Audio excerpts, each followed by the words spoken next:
ബിസ്മില്ലാഹിർ റഹ്മാനിർ റഹീം. പരമദയാലുവും കരുണാവാരിധിയുമായ അല്ലാഹുവിന്റെ നാമത്തിൽ. ഖുൽ അഊദു ബിറബ്ബിൽ ഫലഖ്. പറയുക, പ്രഭാതത്തിന്റെ നാഥനിൽ ഞാൻ ശരണം തേടുന്നു. പറയുക എന്ന പദം നബി തിരുമേനിക്ക് വഹീ മുഖേന അവതീർണമായ സന്ദേശത്തിന്റെ ഭാഗമാണ്. അതിനാൽ ഈ വചനത്തിന്റെ പ്രാഥമിക സംബോധിതൻ റസൂൽ തന്നെയാണെങ്കിലും അദ്ദേഹത്തിന് ശേഷം വിശ്വാസികളെല്ലാവരും അതിന്റെ സംബോധിതരാകുന്നു. റബ്ബിൽ ഫലഖ് എന്നാണ് ആയത്തിൽ ഉപയോഗിച്ച വാക്ക്. ഫലഖ് എന്ന പദത്തിന്റെ മൗലികമായ അർത്ഥം പിളരുക എന്നാണ്. രാത്രിയുടെ അന്ധകാരത്തെ പിളർന്ന് പുലർവട്ടം പുറത്തുവരിക എന്നാണ് ബഹുഭൂരിപക്ഷം മുഫസ്സിറുകളും ഇതിന് വിവക്ഷ കൽപ്പിച്ചിരിക്കുന്നത്. ഫലഖിന് സൃഷ്ടി എന്ന മറ്റൊരർത്ഥവുമുണ്ട്. ലോകത്തുളവാകുന്ന ഏത് സൃഷ്ടിയും ഏതെങ്കിലും വസ്തുക്കളെ പിളർന്നുളവാകുന്നതാണ് എന്നത്രേ ഈ അർത്ഥകൽപ്പനയ്ക്ക് ആധാരം. സസ്യവിത്തുകളെല്ലാം ഭൂമിയെ പിളർന്ന് കൂമ്പുയർത്തുന്നു. ജന്തുക്കളെല്ലാം മാതാവിന്റെ ഗർഭാശയത്തിലൂടെ അല്ലെങ്കിൽ മുട്ടയുടെ തോട് പിളർന്ന്, അതുമല്ലെങ്കിൽ മറ്റെന്തെങ്കിലും മറകൾ കീറി പിറന്നു വരുന്നു. ഭൂമിയോ പർവ്വതങ്ങളോ പിളർന്നാണ് എല്ലാ ഉറവകളും ഒഴുകുന്നത്. പകൽ രാവിന്റെ തിരശ്ശീല നീക്കിയാണ് പ്രത്യക്ഷപ്പെടുന്നത്. മഴത്തുള്ളികൾ മേഘങ്ങൾ കീറി ഭൂമിയിലേക്ക് വീഴുന്നു.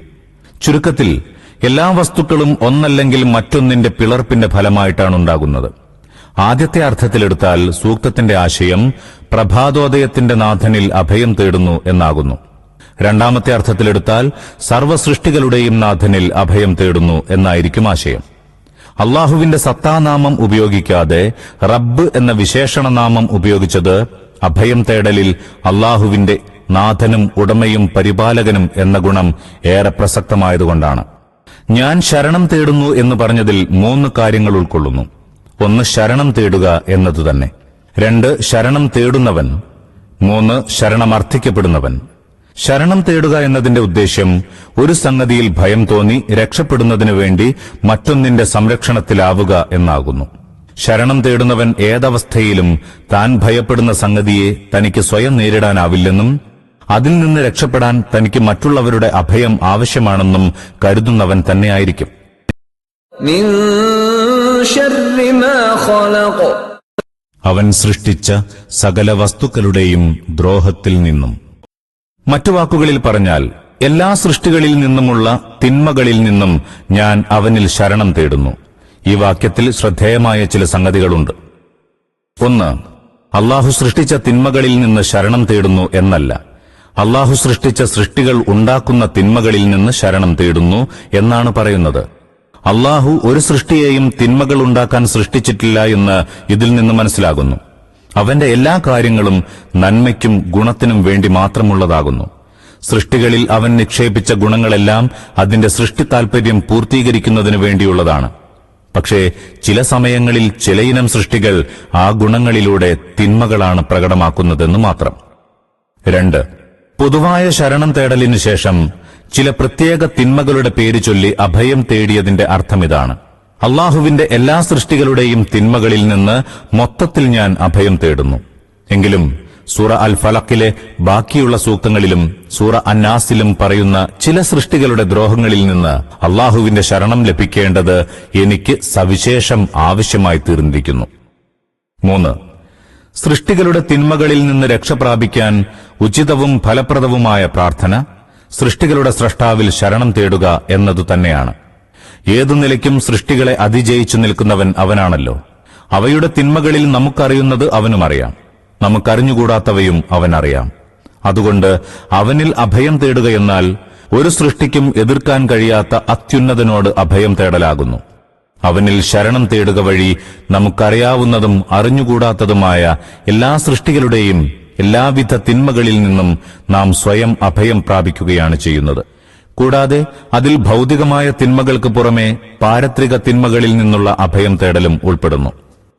4, ഷർറ് എന്ന പദം നഷ്ടം, പീഡനം, ക്ലേശം, തിന്മ, വേദന എന്നീ അർത്ഥങ്ങളിൽ ഉപയോഗിക്കുന്നു. നഷ്ടത്തിന്റെയും ക്ലേശത്തിന്റെയും വേദനയുടെയും കാരണങ്ങളെ കുറിക്കാനും ഈ പദം ഉപയോഗിക്കാറുണ്ട്. ഉദാഹരണം, പട്ടിണി, രോഗം, അത്യാഹിതത്തിലോ യുദ്ധത്തിലോ പരിക്കേൽക്കുക, തീയിൽ വെന്തുപോവുക, പാമ്പിന്റെ കടിയേൽക്കുക, പുത്രദുഃഖം അനുഭവിക്കുക തുടങ്ങിയ ഷർറുകൾ ഒന്നാമത്തെ അർത്ഥത്തിലുള്ള ഷർറാകുന്നു. അവ സ്വയം ക്ലേശവും പീഡയുമാണല്ലോ. ഇതിൽ നിന്ന് ഭിന്നമായി കുഫർ, ഷിർക്ക്, അക്രമം, പാപകൃത്യങ്ങൾ പോലുള്ള ഷർറുകൾ രണ്ടാമത്തെ അർത്ഥത്തിലുള്ള ഷർറാകുന്നു. എന്തുകൊണ്ടെന്നാൽ തൽക്കാലം അതുകൊണ്ട് പ്രത്യക്ഷമായ തിന്മകളൊന്നും ഉണ്ടായില്ലെങ്കിലും അതിന്റെ പരിണതി നഷ്ടവും പീഡനവുമാണ്. അതിനാൽ ഷർറിൽ നിന്നുള്ള ശരണാർത്ഥന ഈ രണ്ടാശയങ്ങളെയും ഉൾക്കൊള്ളുന്നതാണ്. 5. ഷർറിൽ നിന്ന് അഭയം തേടുന്നതിന് രണ്ടാശയങ്ങൾ കൂടിയുണ്ട്. ഒന്ന്, സംഭവിച്ചു കഴിഞ്ഞ തിന്മ നീങ്ങിക്കിട്ടുന്നതിനു വേണ്ടി അടിമ ദൈവത്തോട് പ്രാർത്ഥിക്കുക. 2, സംഭവിച്ചിട്ടില്ലാത്ത തിന്മകളിൽ നിന്ന് സുരക്ഷിതനാക്കണമേ എന്ന് അടിമ ദൈവത്തോട് പ്രാർത്ഥിക്കുക. وَمِن شَرِّ غَاسِقٍ إِذَا وَقَبَ ഇരുട്ടുമുറ്റിയ രാവിന്റെ ദ്രോഹത്തിൽ നിന്നും. അക്രമങ്ങളും പാപകൃത്യങ്ങളും ഏറെ നടക്കുന്നത് രാത്രിയിലായതുകൊണ്ടാണ് രാത്രിയുടെ അന്ധകാരത്തിന്റെ ഷർറിൽ നിന്ന് ശരണം തേടാൻ പ്രത്യേകം ഉപദേശിച്ചത്. ഉപദ്രവിക്കുന്ന ജന്തുക്കൾ പുറത്തുവരുന്നതും രാത്രികാലത്താണല്ലോ. ഈ സൂക്തങ്ങൾ അവതരിക്കുന്ന കാലത്ത് നിലവിലുണ്ടായിരുന്ന അറേബ്യൻ ഗോത്രാധിപത്യ സമ്പ്രദായത്തിലെ രാത്രികൾ കാളരാത്രികൾ തന്നെയായിരുന്നു. ഇരുട്ടിന്റെ മറവിൽ ഗോത്രപ്പടകൾ പുറത്തിറങ്ങുന്നു. അവർ ഇതര ഗോത്രങ്ങളെ കടന്നാക്രമിക്കുകയും കൊള്ളയടിക്കുകയും ചെയ്യുന്നു. റസൂൽ തിരുമേനിയുടെ രക്തത്തിന് ദാഹിച്ചിരുന്നവരും കൊലയാളി തിരിച്ചറിയപ്പെടാതിരിക്കാൻ രാത്രികാലത്താണ് അദ്ദേഹത്തെ കൊല്ലാൻ പദ്ധതിയിട്ടിരുന്നത്. അതുകൊണ്ട് രാത്രികാലത്ത് സംഭവിക്കുന്ന സകല വിപത്തുകളിൽ നിന്നും അള്ളാഹുവിൽ ശരണം തേടാൻ കൽപ്പിച്ചിരിക്കുകയാണ്. وَمِن شَرِّ النَّفَّاثَاتِ فِي الْعُقَدِ കെട്ടുകളിൽ ഊതുന്നവരുടെ ദ്രോഹത്തിൽ നിന്നും. കെട്ടിൽ ഊതുക എന്നതുകൊണ്ടുള്ള വിവക്ഷ ഏതാണ്ട് എല്ലാ മുഫസ്സിറുകളുടെയും വീക്ഷണത്തിൽ ആഭിചാരമാകുന്നു. ആഭിചാരകർ ചരടിലോ കുരുക്കിട്ട നൂലിലോ ഊതുക സാധാരണമാണല്ലോ. അപ്പോൾ സൂക്തത്തിന്റെ വിവക്ഷ ഇങ്ങനെയാകുന്നു: ആഭിചാരകരിൽ നിന്ന് അല്ലെങ്കിൽ ആഭിചാര ക്രിയകളിൽ നിന്ന് ഞാൻ പ്രഭാതോദയത്തിന്റെ നാഥനിൽ ശരണം തേടുന്നു. പ്രവാചകന് ആരോ ആഭിചാരം ചെയ്തപ്പോൾ ജിബ്രീൽ വന്ന് മുഅവ്വിദത്തൈനി ഓതാൻ അദ്ദേഹത്തോട് നിർദ്ദേശിച്ചു എന്ന നിവേദനം ഈ വ്യാഖ്യാനത്തെ ബലപ്പെടുത്തുന്നുണ്ട്. മുഅവ്വിദത്തൈനിയിൽ ഈ ഒരു വാക്യം മാത്രമേ ആഭിചാരവുമായി നേരിട്ട് ബന്ധപ്പെട്ടതായിട്ടുള്ളൂ. അബൂ മുസ്ലിം ഇസ്ഫഹാനിയും സമഖ്ശരിയും മറ്റൊരാശയവും കൂടി പറഞ്ഞിട്ടുണ്ട്. അതിതാണ്: കെട്ടുകളിൽ ഊതുക എന്നതിന്റെ വിവക്ഷ സ്ത്രീകളുടെ കുതന്ത്രങ്ങളുമാണ്. അവർ പുരുഷന്മാരുടെ നിശ്ചയദാർഢ്യത്തിലും വിചാരവീക്ഷണങ്ങളിലും ചെലുത്തുന്ന സ്വാധീനത്തെ ആഭിചാരത്തോട് ഉപമിച്ചിരിക്കുകയാണ്. കാരണം സ്ത്രീയോടുള്ള അനുരാഗത്തിൽ മുങ്ങിപ്പോകുന്ന പുരുഷൻ ആഭിചാരം ബാധിച്ചവനെപ്പോലെ ആയിത്തീരുന്നു. ഈ വ്യാഖ്യാനം വളരെ ധൈഷണികമാണെങ്കിലും പൂർവ്വസൂരികൾ അംഗീകരിച്ചു പോന്നതിനെതിരാണ്. നാം മുഖവുരയിൽ ചൂണ്ടിക്കാണിച്ച മുഅവ്വിദത്തൈനിയുടെ അവതരണ പശ്ചാത്തലവുമായും ഈ വ്യാഖ്യാനം പൊരുത്തപ്പെടുന്നില്ല.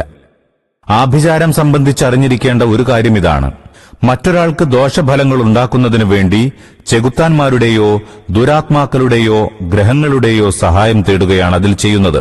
അതുകൊണ്ട് ഖുർആൻ അതിനെ കുഫർ എന്ന് വിശേഷിപ്പിച്ചിരിക്കുന്നു. അൽ ബഖറ 102 സൂക്തത്തിൽ അല്ലാഹു പറഞ്ഞു: സുലൈമാൻ കുഫർ ചെയ്തിട്ടില്ല, എന്നാൽ ചെകുത്താന്മാർ കുഫർ ചെയ്തു. അവർ ആളുകളെ ആഭിചാരം പഠിപ്പിച്ചിരുന്നു. ആഭിചാരത്തിൽ കുഫറിന്റെയോ ഷിർക്കിന്റെയോ വാക്കുകളൊന്നുമില്ലെങ്കിലും അത് നിഷിദ്ധമാണെന്ന കാര്യം സർവാംഗീകൃതമാകുന്നു. പരലോകമോക്ഷം നിഷിദ്ധമാക്കുന്ന 7 മഹാപാപങ്ങളിലൊന്നായി നബി തിരുമേനി അതിനെ എണ്ണിയിരിക്കുന്നു. തിരുമേനി പ്രസ്താവിച്ചതായി ബുഖാരിയും മുസ്ലിമും അബൂ ഹുറൈറയിൽ നിന്ന് ഉദ്ധരിക്കുന്നു: വിനാശകരമായ 7 കാര്യങ്ങൾ സൂക്ഷിച്ചുകൊള്ളുക. ജനം ചോദിച്ചു: അവ എന്തൊക്കെയാണ് തിരുദൂതരെ?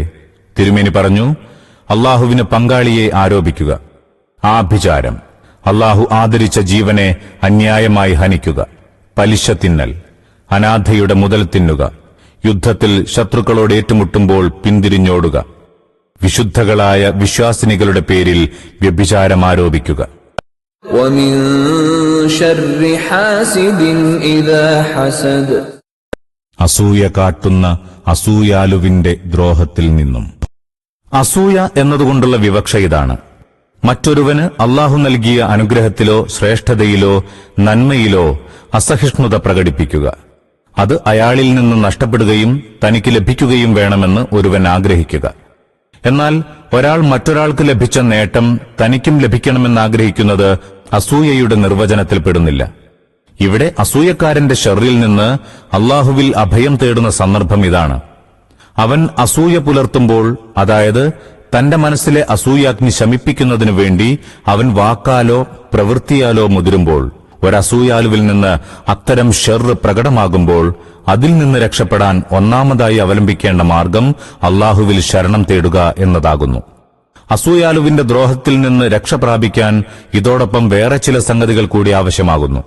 ഒന്ന്, അള്ളാഹുവിൽ സർവസ്വം സമർപ്പിക്കുക. അള്ളാഹു ഉദ്ദേശിക്കാതെ തനിക്കൊരു ദ്രോഹവും ചെയ്യാൻ ആർക്കും കഴിയില്ലെന്ന് ദൃഢവിശ്വാസമാർജിക്കുക. രണ്ട്, അസൂയാലുവിന്റെ വർത്തമാനങ്ങൾ ക്ഷമിക്കുക. അക്ഷമയാൽ ധാർമ്മികമായി അസൂയാലുവിന്റെ നിലവാരത്തിലേക്ക് സ്വയം താഴുന്ന തരത്തിലുള്ള ചൊല്ലുകളും ചെയ്തികളും കൈക്കൊള്ളരുത്. മൂന്ന്, അസൂയാലു ദൈവത്തെ പേടിക്കാതെയും ജനങ്ങളോട് നാണമില്ലാതെയും എന്തവിവേകങ്ങൾ പ്രവർത്തിച്ചാലും അസൂയാവിധേയൻ സദാ തഖ്വയിൽ തന്നെ നിലകൊള്ളണം. നാല്, അസൂയാലുവിനെക്കുറിച്ചുള്ള വിചാരങ്ങളിൽ നിന്ന് മനസ്സിനെ തീരെ മുക്തമാക്കുക.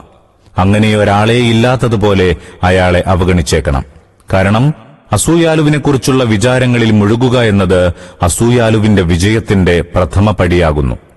അഞ്ച്, അസൂയാലുവിനോട് മോശമായി പെരുമാറരുത്. എന്നല്ല, അവസരം കിട്ടുമ്പോഴൊക്കെ അയാളോട് നല്ല നിലയിലും ഉദാരമായും തന്നെ പെരുമാറുകയും വേണം. ആ നല്ല പെരുമാറ്റം മൂലം അയാളുടെ മനസ്സിലെ അസൂയാഗ്നി കെട്ടുപോകുന്നുണ്ടോ ഇല്ലേ എന്നൊന്നും പരിഗണിക്കേണ്ടതില്ല.